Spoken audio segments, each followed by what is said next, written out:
gloire. Élie et Moïse apparaissent parlant du calvaire.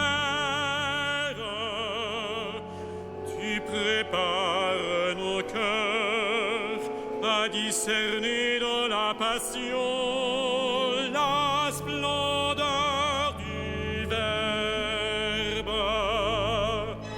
Qui rit nos cœurs, Seigneur Jésus, par ton évangile. Lave nos fautes et souviens-toi. Nous sommes ton peuple. La voix du ciel a retenti, tu es fils du Père.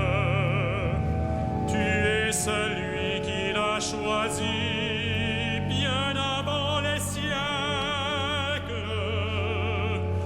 Nous devons t'écouter, ouvrir l'oreille à ta parole. Parle à tous nos frères. Qui rit nos cœurs, Seigneur Jésus, par ton évangile. Lave nos fautes et souviens-toi. Nous sommes ton peuple. Toi le chemin, la vérité, donne-nous la vie. Tu es la lumière de nos jeux, conduis-nous au Père. Apprends-nous à prier, à jeûner pour mieux t'aimer, à donner aux pauvres. Qui rit nos cœurs, Seigneur Jésus, par ton évangile. Lave nos fautes et souviens-toi. Nous sommes ton peuple.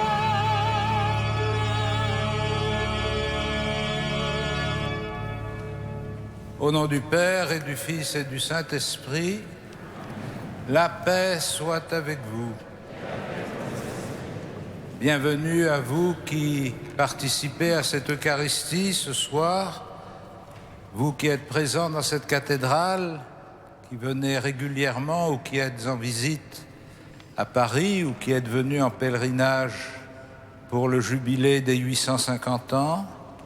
Bienvenue à vous qui vous unissez à notre prière par la télévision et la radio. Et bienvenue à tous ceux que nous portons dans nos cœurs et dont nous assurons la présence devant le Seigneur. Nous venons de prier pour que le Seigneur purifie nos cœurs, que son évangile ravive en nous la foi, l'espérance et la charité. Préparons-nous à célébrer cette Eucharistie en reconnaissant que nous sommes pécheurs.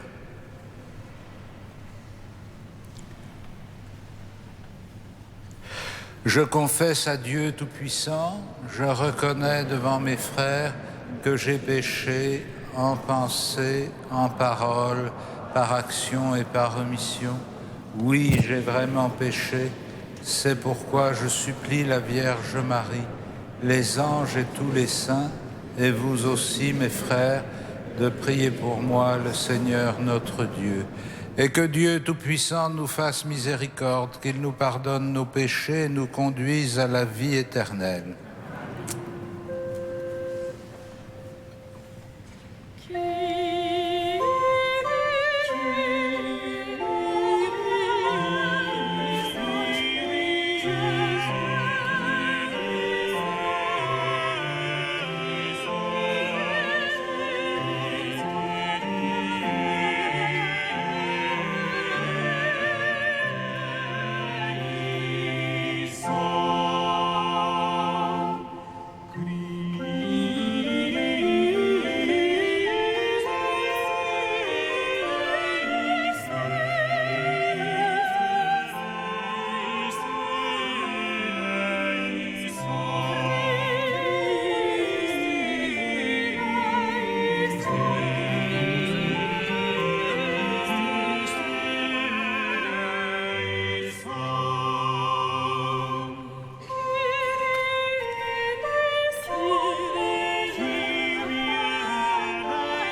Prions le Seigneur. Seigneur, tu nous as dit d'écouter ton Fils bien-aimé. Fais-nous trouver dans ta parole les vivres dont notre foi a besoin, et nous aurons le regard assez pur pour discerner ta gloire par Jésus-Christ, ton Fils, notre Seigneur et notre Dieu, qui vit et règne avec toi dans la communion du Saint-Esprit, maintenant et pour les siècles des siècles.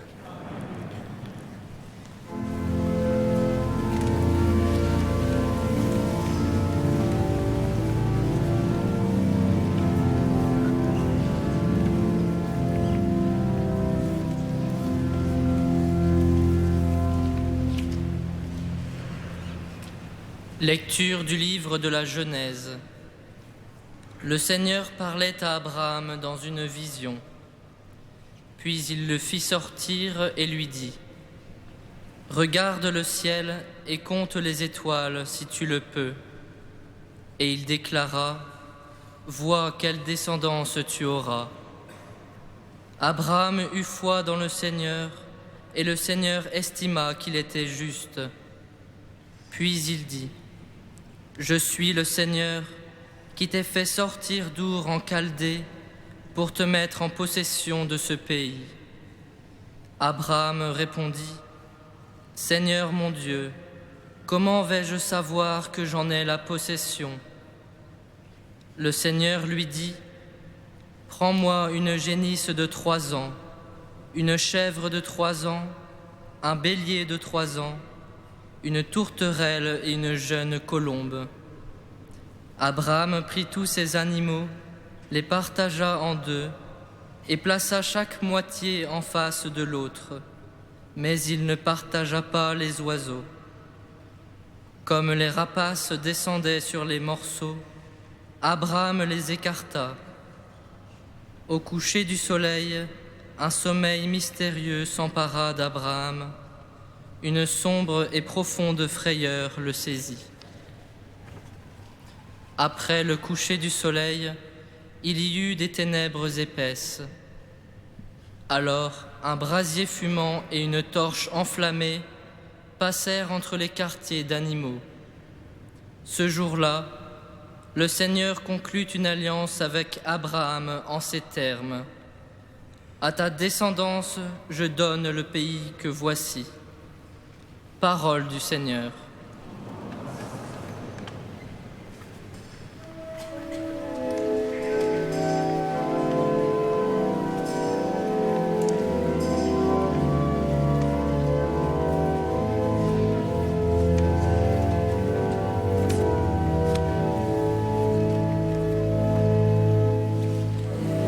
Le Seigneur est ma lumière et mon salut.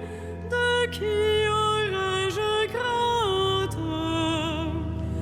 Le Seigneur est ma lumière et mon salut.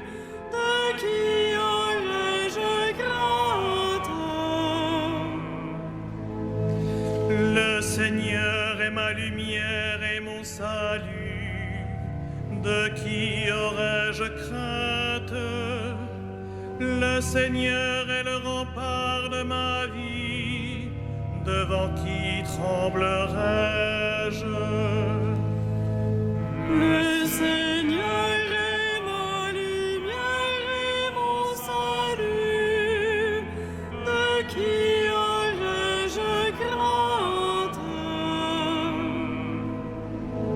Écoute, Seigneur, je t'appelle. Pitié, réponds-moi. Mon cœur m'a redit ta parole. Cherchez ma face. Le Seigneur est ma lumière et mon salut. De qui aurais-je crainte?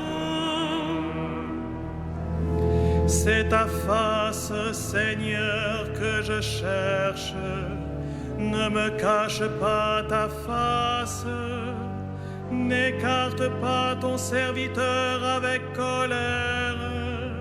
Tu tu restes mon secours. Le Seigneur est ma lumière et mon salut.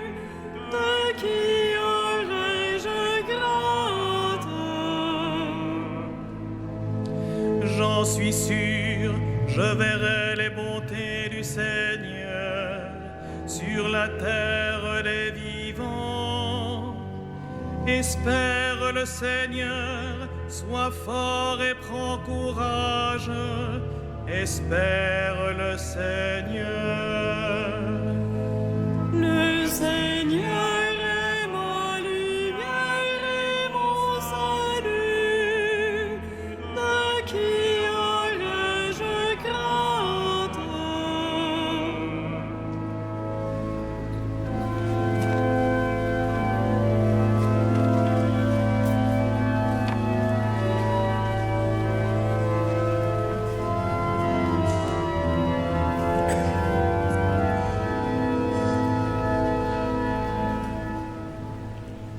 Lecture de la lettre de saint Paul apôtre aux Philippiens. Frères, prenez-moi tous pour modèle et regardez bien ceux qui vivent selon l'exemple que nous vous donnons. Car je vous l'ai souvent dit, et maintenant je le redis en pleurant. Beaucoup de gens vivent en ennemis de la croix du Christ. Ils vont tous à leur perte. Leur Dieu, c'est leur ventre, et ils mettent leur gloire dans ce qui fait leur honte. Ils ne tendent que vers les choses de la terre. Mais nous sommes citoyens des cieux. C'est à ce titre que nous attendons comme Sauveur le Seigneur Jésus-Christ, lui qui transformera nos pauvres corps à l'image de son corps glorieux, avec la puissance qui le rend capable aussi de tout dominer. Ainsi, mes frères bien-aimés que je désire tant revoir, vous, ma joie et ma récompense, tenez bon dans le Seigneur, mes bien-aimés. Parole du Seigneur.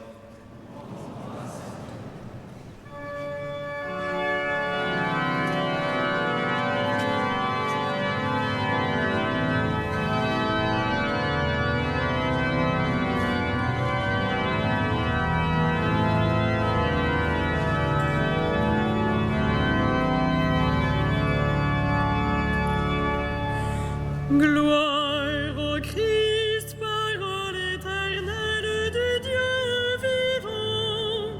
Gloire à toi, Seigneur. Gloire au Christ, parole éternelle du Dieu vivant. Gloire à toi, Seigneur. Du sein de la nuée resplendissante, la voix du Père a retenti. Voici mon Fils, mon bien-aimé, écoutez-le. Gloire au Christ, parole éternelle du Dieu vivant. Gloire à toi, Seigneur.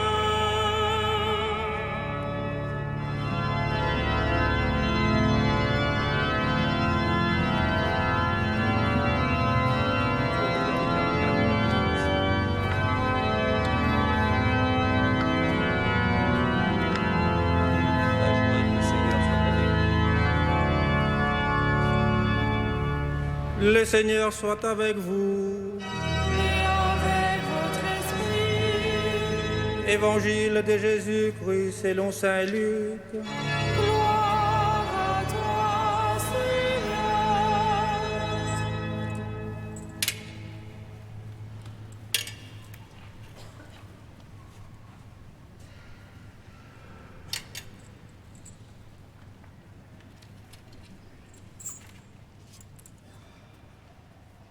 Jésus prit avec lui Pierre, Jean et Jacques, et il alla sur la montagne pour prier. Pendant qu'il priait, son visage apparut tout autre, ses vêtements devinrent d'une blancheur éclatante. Et deux hommes s'entretenaient avec lui, c'étaient Moïse et Élie apparus dans la gloire. Il parlait de son départ, qu'il allait se réaliser à Jérusalem. Pierre et ses compagnons étaient accablés de sommeil, mais, se réveillant, ils virent la gloire de Jésus et les deux hommes à ses côtés.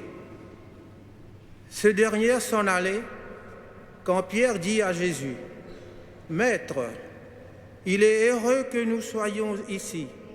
Dressons 3 tentes, une pour toi, une pour Moïse et une pour Élie. » Il ne savait pas ce qu'il disait.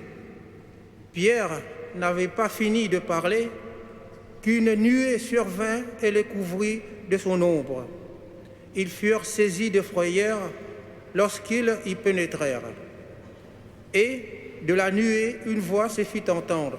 « Celui-ci est mon fils, c'est lui que j'ai choisi, écoutez-le. » Quand la voix eut retenti, on ne vit plus qu'un seul, que Jésus seul. Les disciples gardèrent le silence et, de ce qu'ils avaient vu, ils ne dirent rien à personne à ce moment-là. Acclamons la parole de Dieu. Louange à toi, Seigneur Jésus.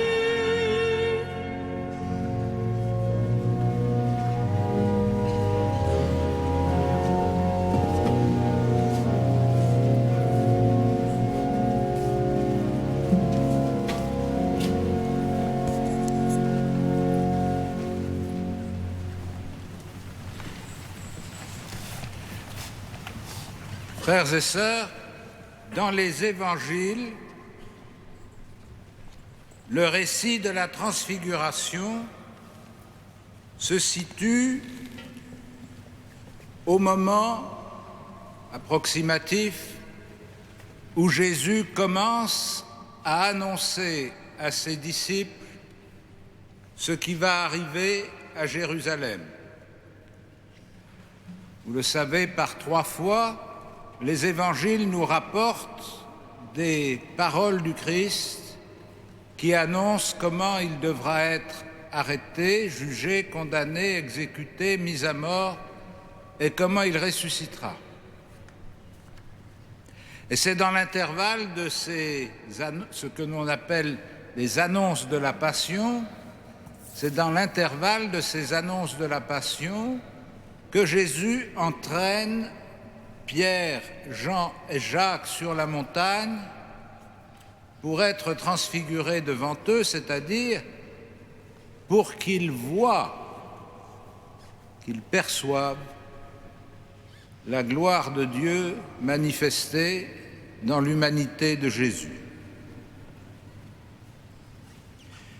On comprend bien, quand on lit ces passages de l'Évangile, on comprend bien l'intention de cette manifestation de la gloire du Christ devant ses disciples, au moment où il leur annonce que le Messie qu'ils vont découvrir n'est pas le Messie glorieux qu'ils attendaient. En effet, les événements qui se dérouleront à Jérusalem non seulement seront de toute apparence un échec de la mission de Jésus, mais plus encore une dégradation profonde de son humanité, selon la parole du prophète qui dit que du serviteur souffrant, on ne reconnaissait plus un homme.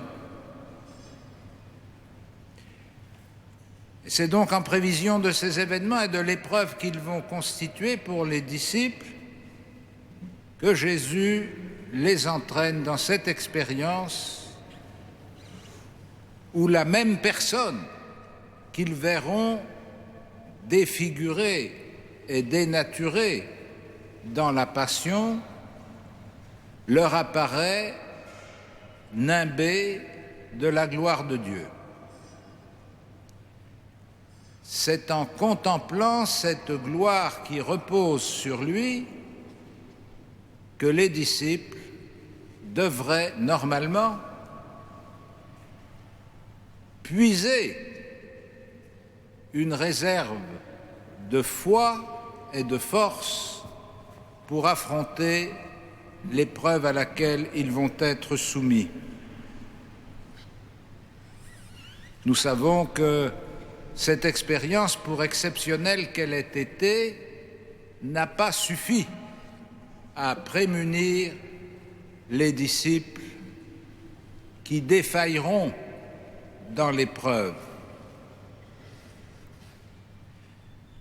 Si la liturgie de notre Église place chaque année le récit de cette transfiguration au cœur du cheminement du Carême, c'est précisément parce que le chemin suivi par les disciples à la suite du Christ dans l'Évangile est comme une sorte de prototype du chemin que nous sommes invités à suivre pour nous acheminer vers Pâques. Et en nous invitant à méditer sur la transfiguration du Christ, la liturgie nous prépare d'une certaine façon à l'épreuve que nous vivrons au cours de la Semaine Sainte dans la méditation des événements qui se dérouleront à Jérusalem. Mais me direz-vous, nous ne sommes pas dans la situation des disciples. Nous sommes l'Église d'après la résurrection. Nous savons très bien, nous croyons savoir, ou nous essayons de nous fortifier dans la conviction que le Christ a vaincu la mort. Et donc nous ne saurions aborder les épreuves de son procès, de sa passion et de sa crucifixion de la même façon que les disciples qui, eux, ne connaissaient pas la fin de l'histoire. Et cependant, comment échapper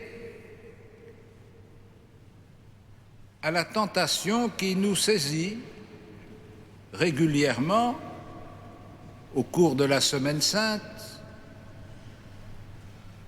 de considérer que la mort du Christ sur la croix signe finalement l'échec de Dieu. Quelle est la manifestation que tous les signes que Jésus a donnés, les excellents enseignements qu'il a faits, les paroles sublimes qu'il a prononcées, les guérisons, les résurrections des morts, tout ça n'a pas pesé suffisamment pour empêcher que l'inéluctable s'accomplisse. Comment échappons-nous à la tentation qui nous saisit parfois devant le récit de la passion, de l'extrême souffrance de Jésus, du sentiment d'abandon qu'il a éprouvé, du combat intérieur dont il a été l'acteur? Comment échapper à la tentation de nous tourner vers Dieu et de l'accuser de la souffrance de son Fils? Comment échapper à la tentation des témoins de la crucifixion qui raillaient le Christ en croix en lui disant « Si tu es le Fils de Dieu, descends de ta croix, alors nous te croirons ». Évidemment, nous ne sommes pas dans ces situations-là, mais ce sont des situations que nous reconstruisons spirituellement dans notre propre démarche. Qui de nous n'a jamais eu dans le cœur cette idée que si Jésus était vraiment le Fils de Dieu, il ne serait pas mort sur la croix? Qui de nous n'a pas douté de l'amour du Père devant la souffrance du Fils? Et donc, la célébration liturgique et l'actualisation de ces événements au cours des offices de la Semaine Sainte vont reconstruire dans notre itinéraire spirituel les conditions que les disciples ont connues en temps réel au moment où les événements se sont déroulés. Et plus encore que chacun de nous, chrétiens, qui vivons ces liturgies depuis des années et qui avons peut-être, du moins on peut l'espérer avec la grâce de Dieu, progressé dans la manière de les comprendre, plus encore que nous, comment voyons-nous ces catéchumènes qui vont être baptisés à Pâques et pour qui c'est non seulement l'évocation liturgique des événements, mais leur propre participation à ces événements, leur agrégation à ces événements. Quel combat intérieur, quelles hésitations, quelles résistances surmonter pour entrer vraiment avec foi dans le mystère pascal du Christ. C'est cela qui nous est proposé dans cette méditation de la transfiguration, où la gloire de Dieu se manifeste dans l'humilité de l'existence humaine de Jésus, qu'il désigne comme son Fils qu'il a choisi et dont il nous dit que nous devons l'écouter. Nous ne verrons pas le Christ transfiguré. Nous ne verrons pas la gloire de Dieu entourer Moïse, Élie et Jésus sur la montagne, parce que la manifestation de l'identité du Christ pour nous ne réside plus dans l'interprétation que les disciples devaient faire de l'identité de Jésus de Nazareth. Qui est-il finalement? Et ce Jésus en chair et en os, c'est leur interlocuteur. Ça n'est plus le nôtre. Nul d'entre nous ne rencontrera Jésus en chair et en os. Ça veut dire que notre épreuve de la foi est d'un autre ordre. Et si le Christ manifeste sa puissance et sa résurrection dans notre histoire, ça n'est plus par la vision de la gloire de Dieu qui l'entoure, c'est par la puissance des signes sacramentels à travers lesquels se manifeste la réalité de la présence et de l'action du Christ. De même que la personne humaine de Jésus de Nazareth était chargée de toute la puissance de Dieu, qu'il l'a choisi comme son Fils, de même, le pain que nous consacrons est chargé de toute la puissance de Dieu, depuis que Jésus a institué que ce pain était son corps, que ce vin était son sang. Pour nous, la révélation de l'identité de Jésus se réalise à travers notre communion sacramentelle, notre rencontre sacramentelle du Christ dans la vie de l'Église. Et dans cette rencontre sacramentelle, nous sommes en même temps les bénéficiaires, puisque c'est par la vie de cette Église que nous avons appris à connaître et à suivre Jésus, à l'écouter, comme nous dit l'Évangile, mais nous en sommes non seulement les bénéficiaires, mais nous en sommes aussi les acteurs, puisque cette mission de l'Église et ce rayonnement christique de la vie de l'Église reposent sur le témoignage que nous sommes invités à lui rendre par la vie que nous menons chacun dans les conditions où nous sommes. Aussi, cette étape vers la Pâque dans le chemin du Carême, alors que dimanche dernier nous étions rendus attentifs à travers les tentations de Jésus au désert, au combat spirituel et à l'engagement de notre liberté, aujourd'hui nous sommes invités à mieux découvrir la manifestation du Christ en notre temps par la puissance de l'Esprit et la vie sacramentelle de l'Église, et nous sommes sollicités à notre tour pour être les acteurs de cette manifestation sacramentelle par notre participation à l'Eucharistie, par notre écoute et notre méditation de la parole de Dieu, par la manière dont nous la mettons en pratique dans notre vie. Ce qui est notre espérance peut devenir l'espérance de tous si nous laissons la puissance de Dieu transparaître à travers notre faiblesse. Amen.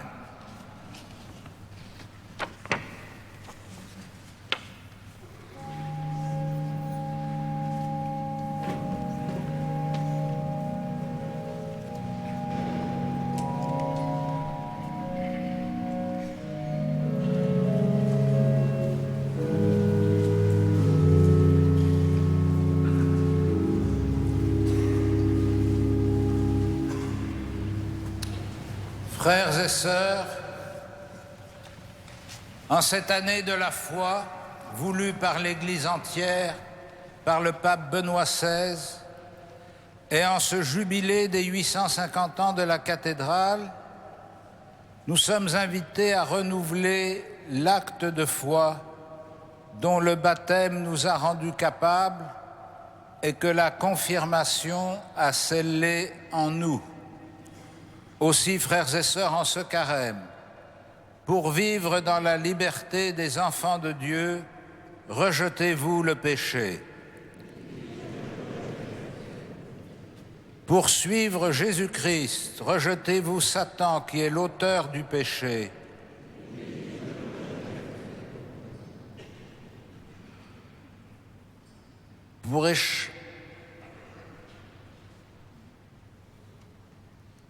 Et maintenant, croyez-vous en Dieu, le Père Tout-Puissant, Créateur du ciel et de la terre? Croyez-vous en Jésus-Christ, son Fils unique, notre Seigneur, qui est né de la Vierge Marie, a souffert la passion, a été enseveli, est ressuscité d'entre les morts et qui est assis à la droite du Père? Croyez-vous en l'Esprit Saint, à la Sainte Église catholique, à la communion des saints, au pardon des péchés, à la résurrection de la chair et à la vie éternelle? Que Dieu Tout-Puissant, Père de notre Seigneur Jésus-Christ, qui nous a fait renaître par l'eau et l'Esprit Saint et qui nous a accordé le pardon de tout péché, nous garde encore par sa grâce dans le Christ Jésus notre Seigneur pour la vie éternelle.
Prions ensemble au moment d'offrir le sacrifice de toute l'Église.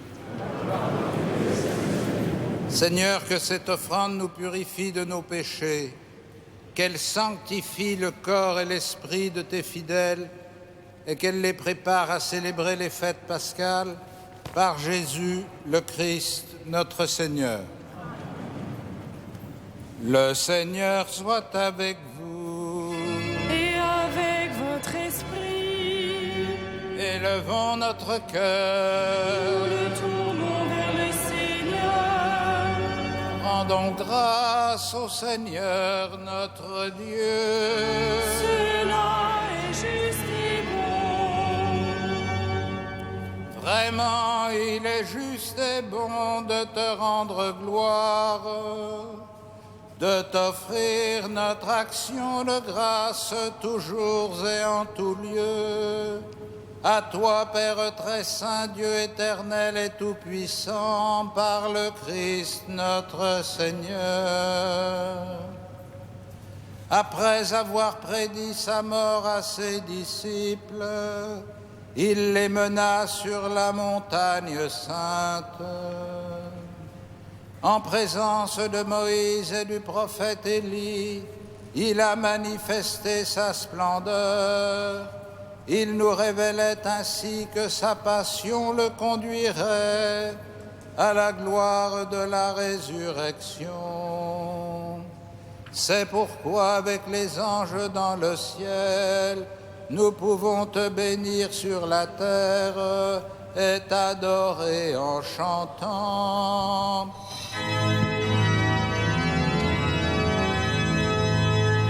Saint, Saint, Saint, le Seigneur, Dieu de l'univers.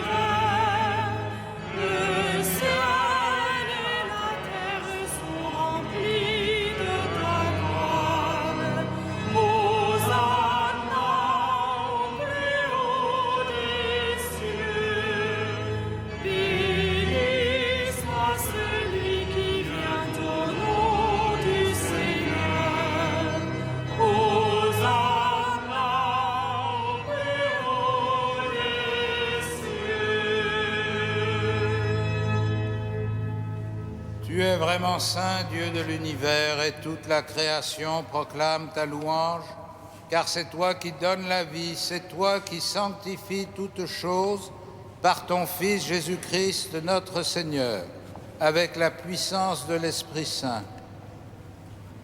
Et tu ne cesses de rassembler ton peuple afin qu'il te présente partout dans le monde une offrande pure. C'est pourquoi nous voici rassemblés devant toi et dans la communion de toute l'Église. En ce premier jour de la semaine, nous célébrons le jour où le Christ est ressuscité d'entre les morts. Par lui que tu as élevé à ta droite, Dieu Tout-Puissant, nous te supplions de consacrer toi-même les offrandes que nous apportons. Sanctifie-les par ton esprit pour qu'elles deviennent le corps et le sang de ton Fils Jésus-Christ, notre Seigneur, qui nous a dit de célébrer ce mystère. La nuit même où il fut livré, il prit le pain. En te rendant grâce, il le bénit, il le rompit et le donna à ses disciples en disant : « Prenez et mangez-en tous, ceci est mon corps livré pour vous. »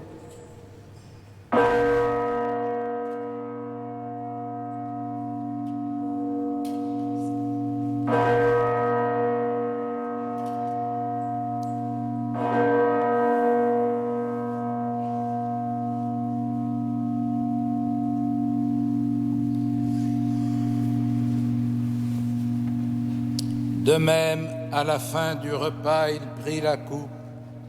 En te rendant grâce, il la bénit et la donna à ses disciples en disant : « Prenez et buvez-en tous, car ceci est la coupe de mon sang, le sang de l'alliance nouvelle et éternelle, qui sera versé pour vous et pour la multitude en rémission des péchés.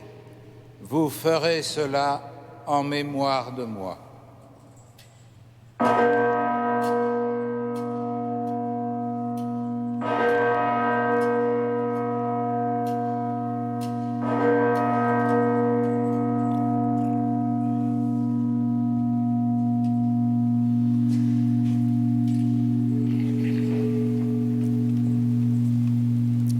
Il est grand le mystère de la foi. Nous proclamons ta mort, Seigneur Jésus. Nous célébrons ta résurrection. Nous attendons ta venue dans la gloire. En faisant mémoire de ton Fils, de sa passion qui nous sauve, de sa glorieuse résurrection et de son ascension dans le ciel, alors que nous attendons son dernier avènement, nous présentons cette offrande vivante et sainte pour te rendre grâce. Regarde, Seigneur, le sacrifice de ton Église et daigne y reconnaître celui de ton Fils qui nous a rétablis dans ton alliance. Quand nous serons nourris de son corps et de son sang et remplis de l'Esprit Saint, accorde-nous d'être un seul corps et un seul esprit dans le Christ, et que l'Esprit Saint fasse de nous une éternelle offrande à ta gloire, pour que nous obtenions un jour les biens du monde à venir auprès de la Vierge Marie, la bienheureuse Mère de Dieu, avec les apôtres, les martyrs, Saint Denis et tous les saints qui ne cessent d'intercéder pour nous.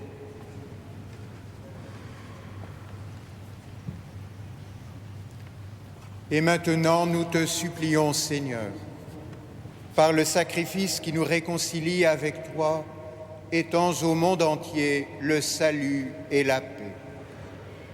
Affermis la foi et la charité de ton Église au long de son chemin sur la terre. Veille sur ton serviteur, notre pape Benoît, notre archevêque André, l'ensemble des évêques, les prêtres, les diacres et tout le peuple des rachetés. Écoute les prières de ta famille assemblée devant toi et ramène à toi, Père très aimant, tous tes enfants dispersés.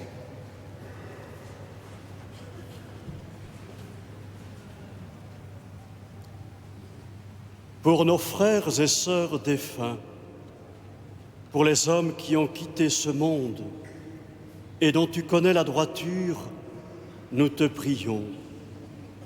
Reçois-les dans ton royaume, où nous espérons être comblés de ta gloire, tous ensemble et pour l'éternité, par le Christ notre Seigneur, par qui tu donnes au monde toute grâce et tout bien.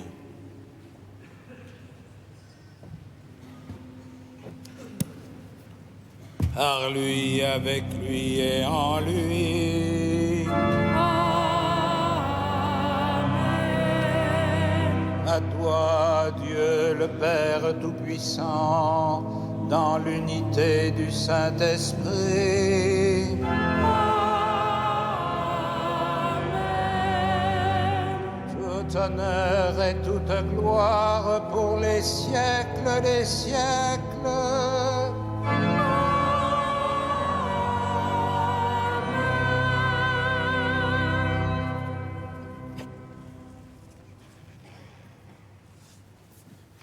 Unis dans le même esprit, nous pouvons dire avec confiance la prière que nous avons reçue du Sauveur. Notre Père, qui es aux cieux, que ton nom soit sanctifié, que ton règne vienne, que ta volonté soit faite sur la terre comme au ciel. Donne-nous aujourd'hui notre pain de ce jour. Pardonne-nous nos offenses, comme nous pardonnons aussi à ceux qui nous ont offensés. Et ne nous soumets pas à la tentation, mais délivre-nous du mal. Délivre-nous de tout mal, Seigneur, et donne la paix à notre temps. Par ta miséricorde, rends-nous libres du péché, rends-nous forts devant les épreuves en cette vie, où nous espérons le bonheur que tu promets et l'avènement de Jésus-Christ, notre Sauveur.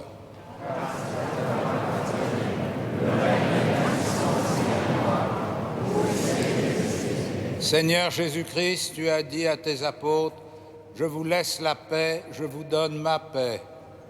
Ne regarde pas nos péchés, mais la foi de ton Église. Pour que ta volonté s'accomplisse, donne-lui toujours cette paix et conduis-la vers l'unité parfaite, toi qui règnes pour les siècles des siècles. Et que la paix du Seigneur soit toujours avec vous. Frères et sœurs, dans la charité du Christ, partageons cette paix.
Heureux les invités au festin des noces de l'agneau.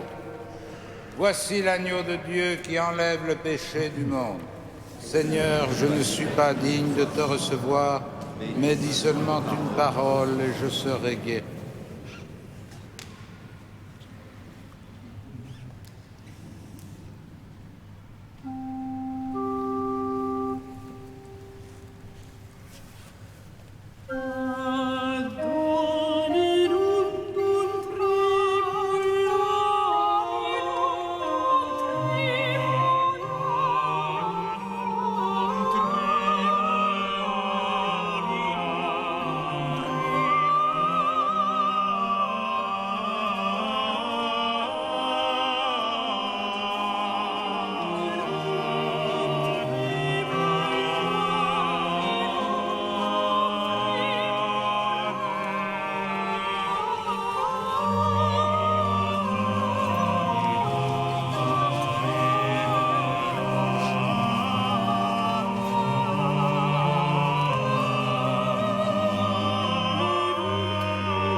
Frères et sœurs bien-aimés, quelques informations pour ce carême que nous continuons de vivre.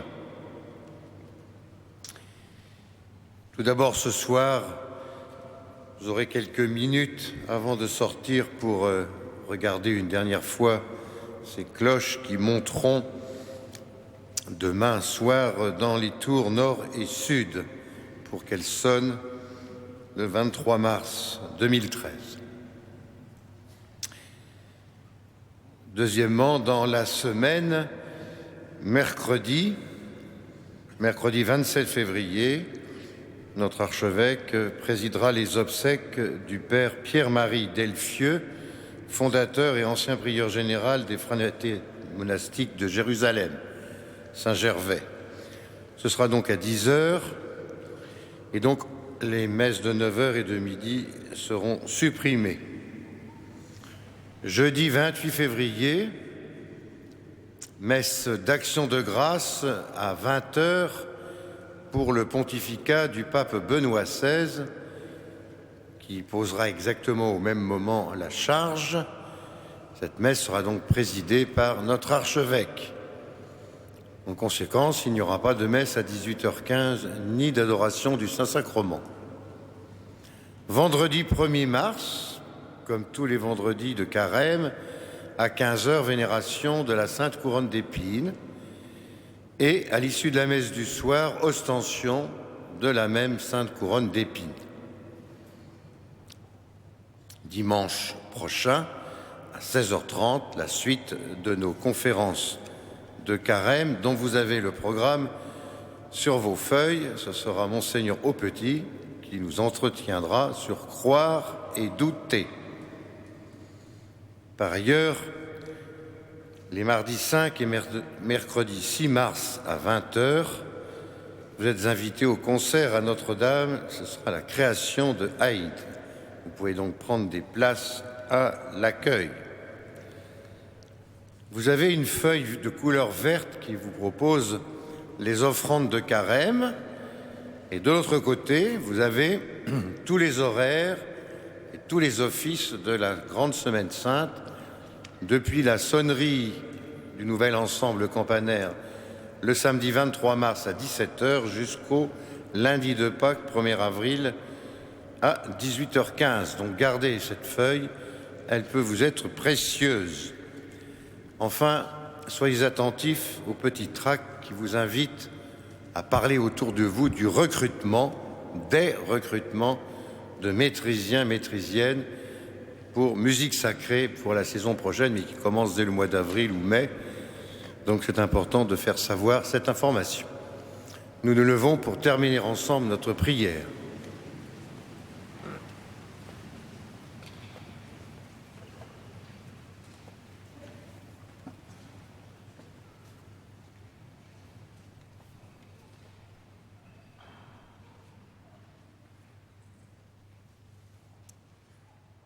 Seigneur, pour avoir communié au mystère de ta gloire, nous voulons te remercier, toi qui nous donnes déjà en cette vie d'avoir part au bien de ton royaume, par Jésus le Christ, notre Seigneur. Amen.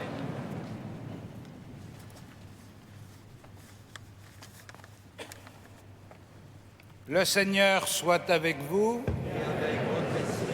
Que Dieu Tout-Puissant vous bénisse, le Père, le Fils et le Saint-Esprit. Allez dans la paix du Christ.